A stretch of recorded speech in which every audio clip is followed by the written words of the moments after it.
कैसे हो दोस्तों। आई होप कि आप सभी अच्छे होंगे। जैसा कि आप सभी को पता है कि हम वीकली करंट अफेयर्स पढ़ रहे हैं, जिसका हमने पार्ट 1 ऑलरेडी हम डिस्कस कर चुके हैं, जिसमें हम 8 अक्टूबर से 14 अक्टूबर का डेटा डिस्कस कर चुके हैं, जिसके हमने 20 क्वेश्चन ऑलरेडी डिस्कस किए हैं। आज हम पार्ट सेकंड देखेंगे, जिसमें हम 21 क्वेश्चन इंपॉर्टेंट जो बनते हैं एग्जाम पर्सपेक्टिव से, उनको हम डिस्कस करेंगे। और इससे पहले मैं आपको बताना चाहूँगा, the bright classroom platform YouTube और टेलीग्राम, इंस्टाग्राम और फेसबुक पे है, जहां आप हमें फॉलो कर सकते हैं ताकि आपको क्लासेस से रिलेटेड जो नोटिफिकेशन है वो टाइमली आपको मिलती रहे। तो हम बढ़ते हैं आज के सेशन की तरफ। जो पहला क्वेश्चन हमारा है उसकी तरफ हम बढ़ते हैं। जो पहले क्वेश्चन में हमसे क्या पूछा जा रहा है, name the Indian business leader who retain the top position on Forbes 100 India's richest 2025 list with a net worth of $105 billion, marking his 14th consecutive year as India's richest person। हमें उस person का नाम बताना है जो लगातार 14 साल से नंबर 1 इंडिया भारत का जो नंबर 1 पे रह रहा है 14 साल से, किसमें, रिचेस्ट पर्सन में। और ये जो लिस्ट है वो किसने निकाली है, फोर्ब्स ने ये लिस्ट वो की है, पब्लिश की है। और इसके साथ साथ हम जो इसकी जो देखते हैं कि पहले नंबर पे कौन है। पहले नंबर पे है वो है हमारे मुकेश अंबानी, जो इस क्वेश्चन का जो आंसर रहेगा वो बी रहेगा। दूसरे पे गौतम अडानी है। और तीसरे पे सावित्री जिंदल जो वीमन है, जो रिचेस्ट वीमन इंडिया की इस लिस्ट के अकॉर्डिंग, ठीक है। और जो इनकी वेल्थ है 105 करोड़ है, किसकी, वो है मुकेश अंबानी की। और गौतम अडानी की कितनी है, 92 billion.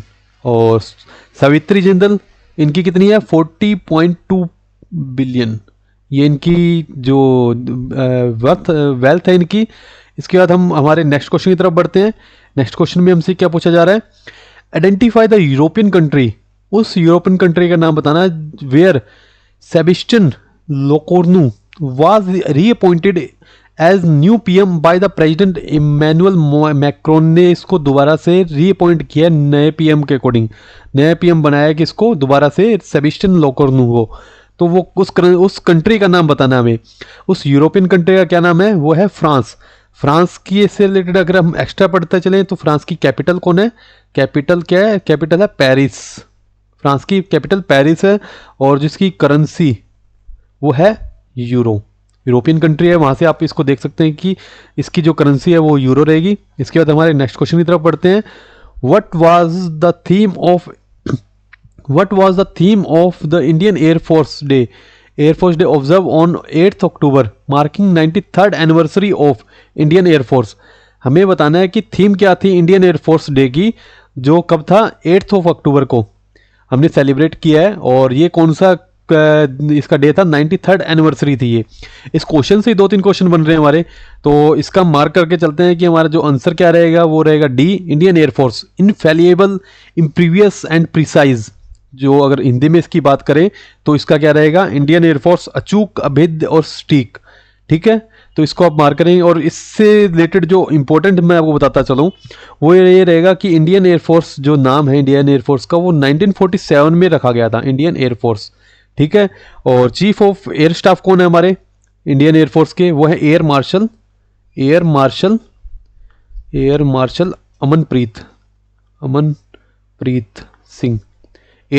Amanpreet Singh.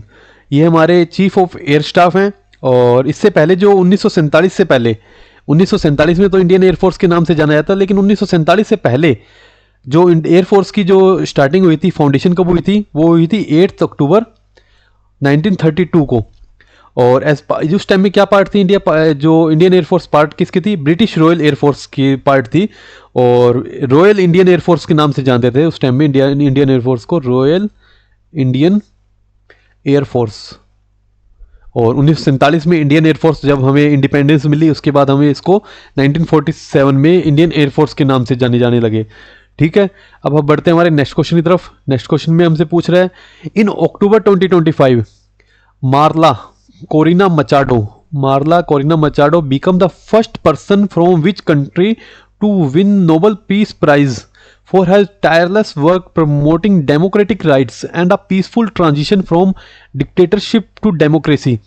Marla Corina Machado को नोबेल पीस प्राइज मिला है। एक तो क्वेश्चन यही बनता है कि मार्ला कोरिना मचाडो को किस क्या मिला है, नोबेल पीस प्राइज, और किस लिए? For tireless work promoting democratic rights को प्रमोट करने के लिए, और पीसफुल ट्रांजिशन किया है इन्होंने कि डिक्टेटरशिप से डेमोक्रेसी की तरफ हम इन्होंने मूव किया है। ये कौन सी कंट्री से बिलोंग करती है? तो ये करती है वेनेजुएला। वेनेजुएला है जो डी ऑप्शन हमारा इससे रिलेटेड सही रहेगा। और वेनेजुएला से रिलेटेड अगर एक्स्ट्रा फैक्ट पढ़ें तो वेनेजुएला की जो कैपिटल है वो है कराकस, और जो इसकी करेंसी है वो है बोलीवर। ठीक है, अब बढ़ते हैं हमारे नेक्स्ट क्वेश्चन की तरफ। नेक्स्ट क्वेश्चन में हमसे पूछ रहा है, in October 2025 agriculture minister and former CM Ravi Sitaram Naik passed away as the age of 79 in Ponda. He was former CM of which state? Indian state. कौन सी इंडियन स्टेट से बिलोंग करते हैं? तो वो करते हैं गोवा से। सी ऑप्शन हमारा सही रहेगा। अब हमारे नेक्स्ट क्वेश्चन की तरफ मूव करते हैं। Which country announced in October 2025 that it will launch the world first multi-sensor Earth observation satellite? उस कंपनी का नाम बताना है जो वर्ल्ड का first multi sensor earth observation satellite launch करेगी। किस मिशन दृष्टि के अकॉर्डिंग कब करेगी? 2026 के फर्स्ट क्वार्टर में। उस कंपनी का नाम बताना है। तो उस कंपनी का नाम है, हम डायरेक्ट मार्क करते हैं, गैलेक्सी आई स्पेस। गैलेक्सी आई स्पेस इसका नाम है। जो फर्स्ट दुनिया का पहला मल्टी सेंसर अर्थ ऑब्जर्वेशन जो सैटेलाइट है मिशन दृष्टि से लॉन्च करेगी। अब हमारे नेक्स्ट क्वेश्चन की तरफ मूव करते हैं। नेक्स्ट क्वेश्चन हमसे क्या पूछा जा रहा है? Identify the person who has been appointed as first deputy managing director of international monetary fund in October 2025। हमें बताना है कि जो आईएमएफ का डिप्टी मैनेजिंग डायरेक्टर किसे अपॉइंट किया है। तो इसका जो आंसर रहेगा वो डैन कर्ट्ज रहेगा। ठीक है, और इससे आईएमएफ से जो इनसे पहले कौन था? डैन कर्ट्ज से पहले कौन था? इंडियन थी जो गीता गोपीनाथ, इंडियन ओरिजिन थी ये, गीता गोपीनाथ। ठीक है, और आईएमएफ का जो हेडक्वार्टर है वो कहाँ पे है? हेडक्वार्टर वो है वाशिंगटन डीसी में, वाशिंगटन डीसी। और जो इनके एमडी हैं, मैनेजिंग डायरेक्टर, वो कौन है? Kristalina Georgieva. Kristalina Georgieva. ठीक है, और हम नेक्स्ट क्वेश्चन की तरफ मूव करते हैं। Who represented India? किसने इंडिया को रिप्रेजेंट किया है G20 एनर्जी मिनिस्टर मीटिंग के अंदर? कहाँ पे हुई है? जो साउथ अफ्रीका में। तो रिप्रेजेंट किसने किया है? डायरेक्ट मार्क करते हैं, मनोहर लाल खट्टर। ये जो मिनिस्ट्री ऑफ पावर भी है इनके पास, और इनके पास हाउसिंग, अगर लर्न करें तो हाउसिंग एंड अर्बन अफेयर भी इनके पास है, अर्बन अफेयर्स मिनिस्ट्री इनके पास है। और इसके बाद next question, who has been appointed? किसको अपॉइंट किया? New executive director of RBI effective from March 3 to 2026 as announce in October. किसको अपॉइंट किया है न्यू एग्जीक्यूटिव डायरेक्टर? अक्टूबर में ये अनाउंस हुआ है, और ये अपना इफेक्टिव कब से होगी अपॉइंटमेंट? ये होगी March 3 से 2026 में। तो ये है संजय कुमार हसंदा को अपॉइंट किया है न्यू एग्जीक्यूटिव डायरेक्टर। जो नेक्स्ट क्वेश्चन है, who become the first Indian? उस इंडियन का नाम बताना है to climb 9 of the world 14 peaks above 8000 से, जो अबव की जो हाइट की जो चोटियां हैं, जो पहाड़ियां हैं, उनको स्केल किया है अक्टूबर 2025 में। उस पर्सन का नाम बताना है। और जिन्होंने हाल ही में माउंट चो ओयो पे भी चढ़ गए हैं, जो चढ़े थे, उनका नाम बताना है हमें। तो ये इसका जो मार्क करेंगे हम, भारत थम्बी नैनी इनका नाम है। और ये कहाँ से आते हैं? ये आते हैं आंध्र प्रदेश से। ठीक है स्टूडेंट्स, अब नेक्स्ट क्वेश्चन की तरफ मूव करते हैं। Find out which of the following beaches is not among the 5 Maharashtra beaches that receive the international blue flag certification. उस बीच का नाम बताना है, उस तट का नाम बताना है जिसको, जो अभी हाल ही में 5 जो महाराष्ट्र के बीच हैं उनको इंटरनेशनल ब्लू फ्लैग सर्टिफिकेशन मिली है। तो उनमें से कौन सा ऐसा है जिसका जो उसमें नहीं है? तो अब मार्क करते हैं। पहला जो श्रीवर्धन बीच है, नागांव बीच है, परनका बीच है और गोहार बीच है। ये चारों तो इसमें जो है इनको क्या मिला है? इंटरनेशनल इंटरनेशनल ब्लू फ्लैग इनको मिला है। और जो फोर्थ है वो कौन सा रह गया है, एक है लाडघर। लाडघर ये कहाँ पे है, रत्नागिरी डिस्ट्रिक्ट में पड़ता है, महाराष्ट्र में। अब बढ़ते हैं हमारे नेक्स्ट क्वेश्चन की तरफ। Who was awarded the Nobel prize in literature. Nobel prize literature किसको मिला है, by the royal Swedish academy of sciences for the compelling and visionary oeuvre that in the midst of apocalyptic terror reaffirm the power of art. Royal Swedish academy ने जो Nobel prize literature का किसको दिया है, ये किसको दिया है, वो दिया है लेस्लो क्राजना हरकोई। ये है डी, हमारा डी ऑप्शन है, ये लेस्लो क्राजना हरकोई को मिला है। और ये कहाँ से है, ये हंगरियन राइटर हैं, हंगरियन ये है राइटर, हंगरी से बिलोंग करती है। और ये सेकंड हंगरियन राइटर है जिनको ये जो नोबेल प्राइज मिला है। ठीक है, और इनको 2015 में इससे रिलेटेड अगर कुछ और फैक्ट, 2015 में इनको मैन बुकर प्राइज भी मिला था, मैन बुकर प्राइज। ठीक है, और किस लिए मिला इनको मिला है कि इन्होंने सम्मोहक दृष्टि और दूरदर्शी कृति जो इसके लिए इनको मिला है। और जो इससे रिलेटेड इनकी एक फेमस जो इनकी एक रचना है जिसका नाम है सेंटन टैगो, जिस पे 1985 के अंदर मूवी बनी थी एक, जो 7 घंटे की मूवी थी। ये क्वेश्चन आ सकता है तो इसको आप लर्न कीजिएगा। और नेक्स्ट क्वेश्चन की तरफ मूव करते हैं।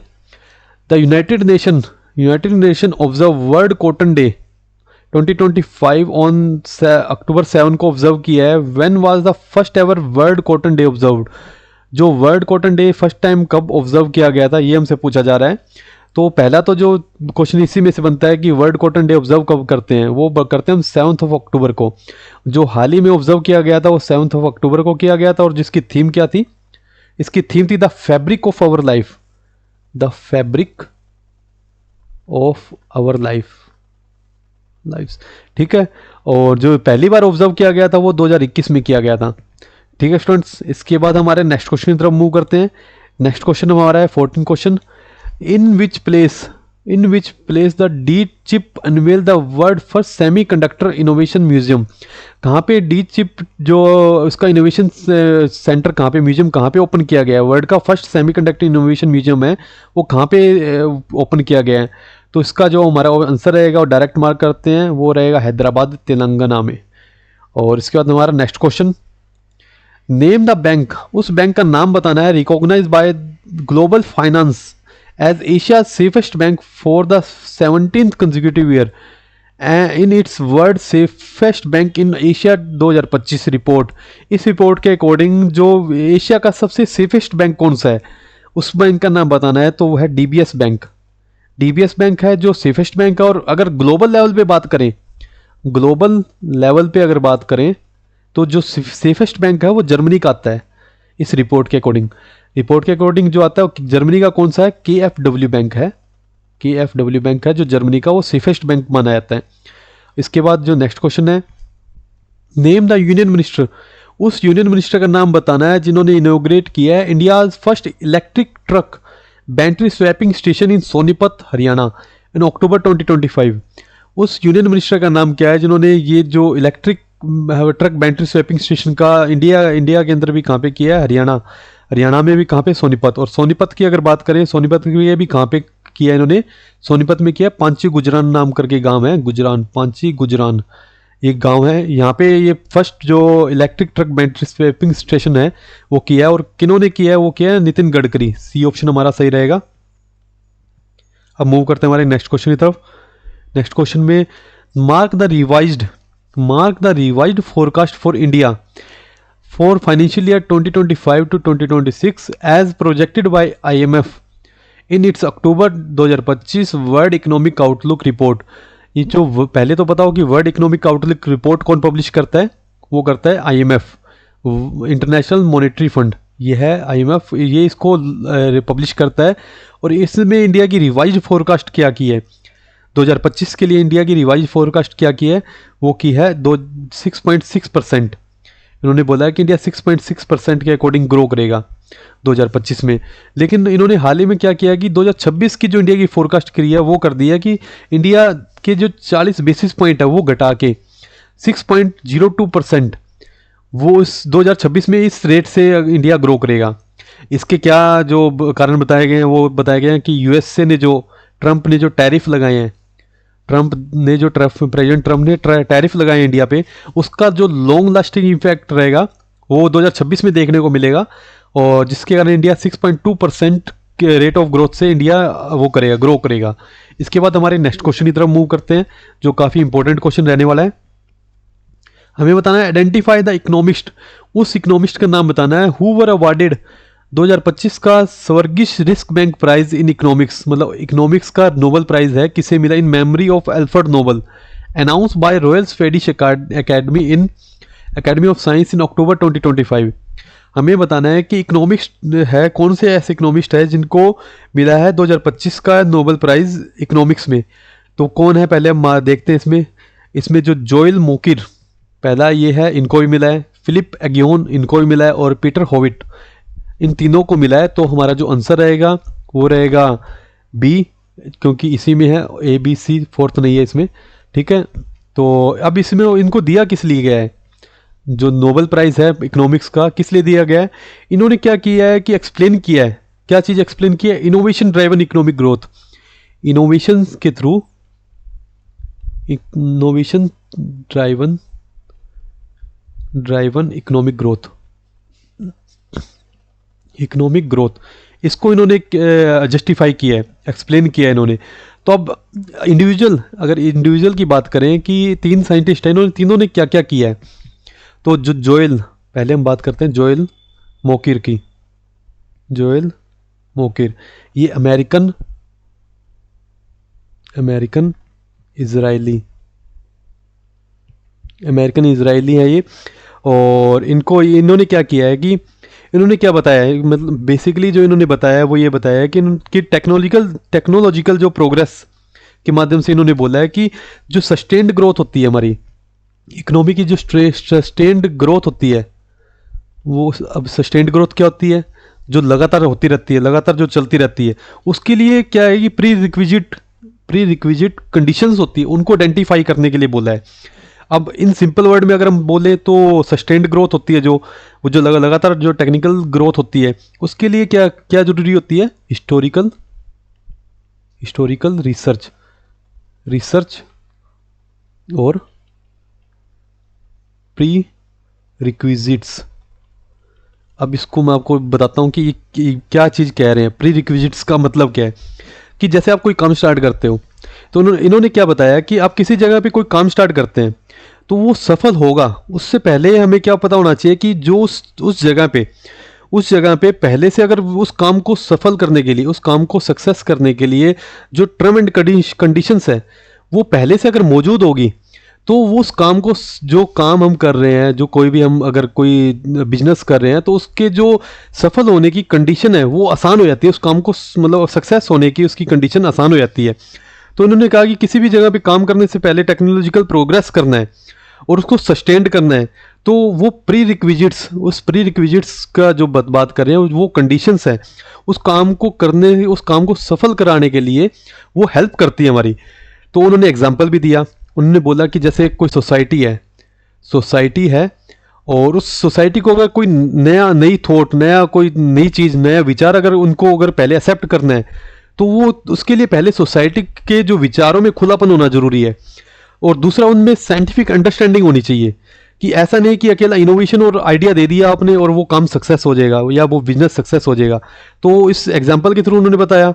और दूसरा जो जोएल मोकर है, उनको इसलिए भी दिया गया क्योंकि इन्होंने जो टेम्परेरी ग्रोथ थी उसको सस्टेन्ड मतलब कि लगातार चलती रहे, उसको जो मतलब ग्रोथ को कैसे कन्वर्ट करना है, इस चीज़ को बताया। उस चीज़ को कैसे बताया उन्होंने बताया कि हिस्टोरिकल रिसर्च होनी चाहिए हमारे पास, और प्री रिक्विजिट कंडीशंस है उनके बारे में हमें पता होना चाहिए।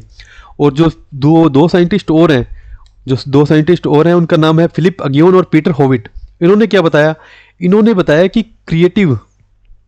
क्रिएटिव डिस्ट्रक्शन के थ्रू सस्टेन्ड ग्रोथ को बताया। अब क्रिएटिव डिस्ट्रक्शन क्या है, इन्होंने बताया कि जब जैसे कि कोई नई टेक्नोलॉजी आती है, किसी तरह की कोई नई टेक्नोलॉजी है, वो क्या करेगी, ओल्ड टेक्नोलॉजी को रिप्लेस कर देगी। और वो उसको तभी इन्होंने इस चीज का नाम दिया गया क्रिएटिव डिस्ट्रक्शन। ठीक है, तो इन्होंने एग्जांपल के थ्रू भी बताया, जैसे कि अब जो कोई नई कार है, नई कार हम लेके आते हैं, वो क्या करेगी, पुरानी कार को रिप्लेस कर देगी। जैसे कि स्टार्टिंग में जब आई थी तो वो पेट्रोल से गाड़ियां चलती थी, डीजल से चलती थी, लेकिन धीरे धीरे सीएनजी आई, उसके बाद क्या आई, इलेक्ट्रिक आई। तो जैसे जैसे नई टेक्नोलॉजी आ रही है वो पुराने वाली को क्या कर रही है, रिप्लेस कर रही है।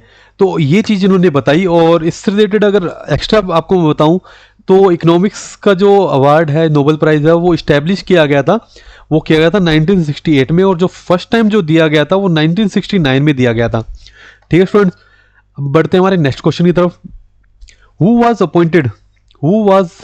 Has been appointed to the badminton world federation athletes commission for a third consecutive term. किसको लगातार तीसरी बार badminton world federation athlete commission में नियुक्त किया गया है, वो बताना है। तो इसका जो आंसर रहेगा वो रहेगा ई, पीवी सिंधु, जिनको लगातार 2026 से लेके अब 2029 तक ये इंडिया को रिप्रेजेंट करेगी बैडमिंटन वर्ल्ड फेडरेशन एथलीट में। ठीक है, और 20th क्वेश्चन, इसके बाद हमारे 20th क्वेश्चन में बढ़ते हैं।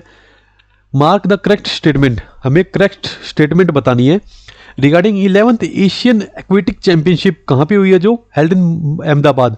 पहले तो हमें ये पता होना चाहिए कि कौन सी एशियन एथलेटिक चैंपियनशिप हुई है, वो हुई है 11th, और कहाँ पे हुई है, वो ये अहमदाबाद गुजरात में। अब इससे रिलेटेड 3 हमें स्टेटमेंट्स दी गई है, तीनों स्टेटमेंट में हम देखते हैं कि कौन सी स्टेटमेंट सही है, क्योंकि हमें एक करेक्ट स्टेटमेंट मार्क करनी है। पहली स्टेटमेंट है, India top the overall medal tally bye winning 54 medal.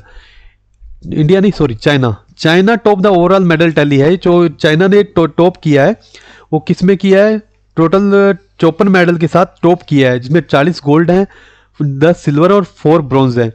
ठीक है, तो ये पहली स्टेटमेंट सही है। और दूसरी स्टेटमेंट पढ़ते हैं हम। दूसरी स्टेटमेंट है, the event was jointly organized by the Swimming Federation of India and Government of Gujarat at Veer Savarkar sports complex in Ahmedabad Gujarat. तो ये स्टेटमेंट भी सही है कि ये जो इवेंट है वो ऑर्गेनाइज करवाया था स्विमिंग फेडरेशन ऑफ इंडिया ने, जिसके प्रेसिडेंट है RN जयप्रकाश। इसके जो प्रेसिडेंट हैं वो कौन है, RN जयप्रकाश। ठीक है, और इसका जो हेडक्वार्टर है वो अहमदाबाद में ही है। इसका जो हेडक्वार्टर है वो है कहाँ पे, अहमदाबाद में। और इसकी इस्टेब्लिशमेंट 1948 में, स्विमिंग फेडरेशन ऑफ इंडिया की जो इस्टेब्लिशमेंट हुई थी 1948 में हुई थी। हेडक्वार्टर इसका अहमदाबाद में है। और इसके जो प्रेसिडेंट है वो करंट प्रेसिडेंट है RN जयप्रकाश है।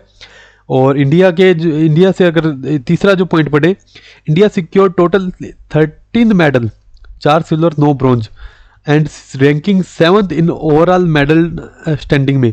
इंडिया ये बोल रहा है कि इंडिया ने 13 मेडल जीते, ये तो सही है, जिसमें 4 सिल्वर और 9 ब्रॉन्ज थे, लेकिन जो इंडिया की जो रैंक थी वो 7th ना होके 11th रैंक थी।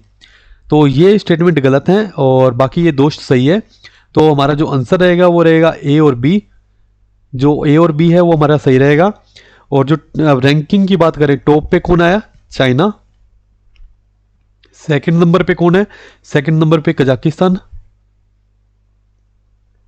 कजाकिस्तान। थर्ड नंबर पे कौन है, वो है जापान। और फोर्थ नंबर पे हांगकांग है फोर्थ नंबर पे। और इंडिया कौन है 11th नंबर पे। और इंडिया से रिलेटेड एक फैक्ट मैं आपको बताता चला हूँ, जो एक्वेटिक जो चैंपियनशिप हुई है इसमें श्री हरि नटराज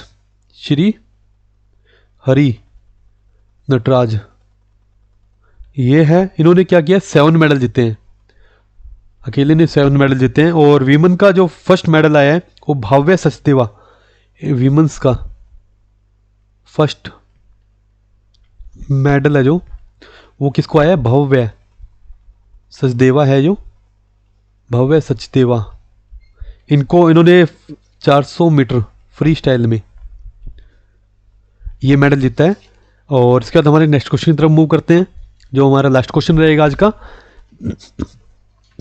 लास्ट क्वेश्चन में हमसे पूछ रहा है who among the following jointly won the 2025 का नोबेल प्राइज जीता है किसमें, केमिस्ट्री में, announce bye the royal Swedish academy of sciences in October 2025 for the development of metal organic framework, MOF जिसको बोलते हैं, शॉर्ट फॉर्म है MOF। ये काफ़ी आपको सुनने को मिलेगा। किसने जीता है इसमें? पहला जो ऑप्शन दे रखा है वो है हमें सुषमा कटिगावा, दूसरा है रिचर्ड रॉबसन और तीसरा है ओमर यागी। इनका ओमर M यागी बोलते हैं इनको। और इनसे रिलेटेड अगर मैं आपको बताना चाहूँ तो ये तीनों ने ही ये जो केमिस्ट्री का है नोबेल प्राइज जीता है। तो जो हमारा ऑप्शन रहेगा ABCD तीनों ये रहेगा आंसर रहेगा। अब जो सुषमा कटिगावा ये कहाँ से है? ये क्योटो यूनिवर्सिटी जापान से, क्योटो यूनिवर्सिटी जापान, ये जापान से है। और रिचर्ड रॉबिन्सन कहाँ से है? ये मेलबर्न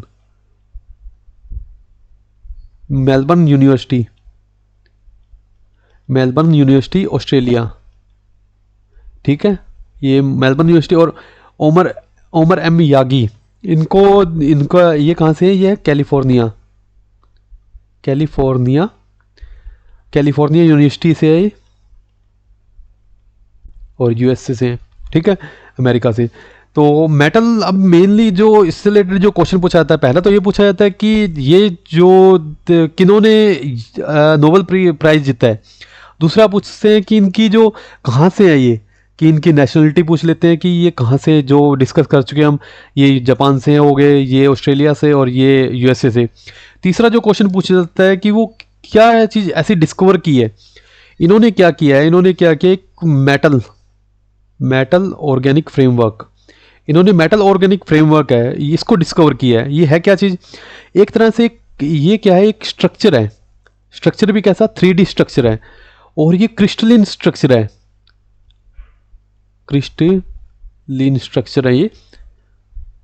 ये 3D क्रिस्टलिन स्ट्रक्चर है जो क्या करेगा अपने अंदर, ये ऐसा स्ट्रक्चर है कि अपने अंदर जो पार्टिकल्स हैं किस चीज़ के, गैस के, और जो छोटे छोटे कण होंगे उनको अपने अंदर ऑब्जर्व कर लेगा।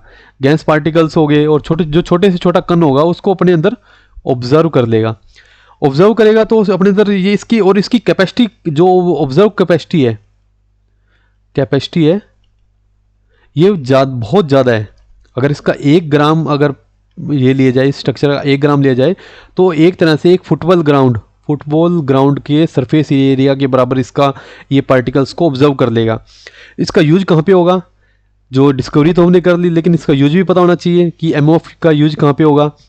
इसका यूज होगा क्लाइमेट चेंज की प्रॉब्लम को सोल्व करेगा। कैसे?